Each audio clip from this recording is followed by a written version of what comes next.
All right, so I'm doing a separate. I guess I'm gonna make this into a part three. The I'm gonna do the live well a little bit separate because I know a lot of people are gonna possibly be interested in how I did this.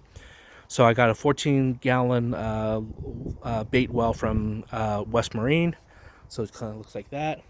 It's just gonna sit right on this jump seat, which is more than adequate to handle the weight. And I made this modular so I can remove it if I don't need it. Um, because a lot of my fishing doesn't need a live well, so if I don't need a live well, why even have it on here? So this is how I did it. I did the drain just coming out and then draining out the back here with this long 1.5 inch tube here. I have when I need to fully drain it, I have this guy here, which then has an on-off valve there, and then this one goes straight into the bilge there. So I would do that thing kind of like more towards the end of the day. So I would just drain that, and then I would use the traditional bilge or the gulper pump to drain it out from the back. I have a small tube here, which is 3/4 inch, going to the intake of the live well. And then if you look underneath, this is how I did it. I have an on-off seacock valve that then goes to a three-way split here. So one goes to the new live well, one goes to the original live well. So that's how that looks. So that's how I did it there. Then that would go to the red live well pump there, which is I think it's an 800 or 1,000 gallon. So that's how I did it, which I think is gonna work out real nicely. I'm excited that how that's gonna look there. So that's how I did that. For other people who've known, I added this gulper pump here. So that goes to that tube there, or that bulkhead. And then this 1.5 inch goes to that drain, to the bottom of the bilge there, right next to the original bilge. So now I have redundant systems to drain it. And then I also have a way of getting the real big items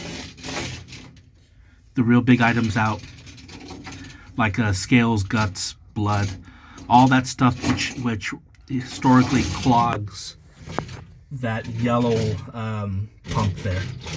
So now I got a nice little setup here.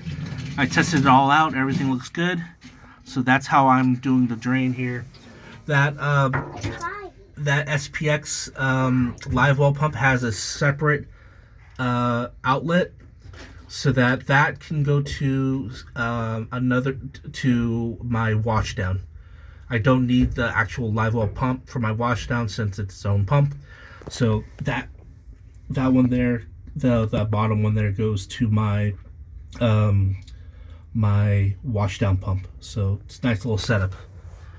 But yeah, that's what it's gonna look like. Then obviously, like I said, when I don't need it, I just take this whole thing off. I didn't clamp this thing down, but ultimately it would just come off like that.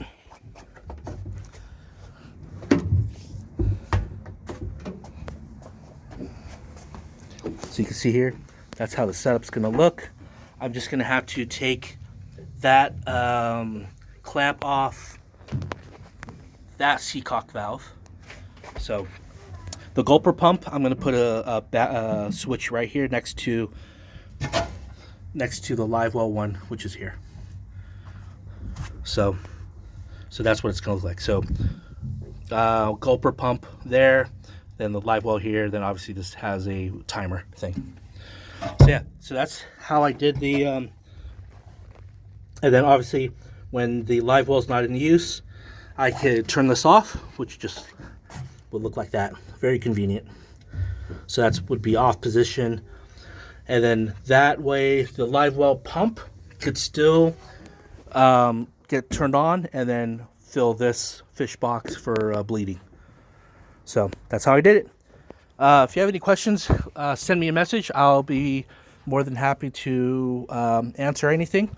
If anyone wants more details on how I did that, shoot me a message. I think this was a really clever way of doing the live well situation, because now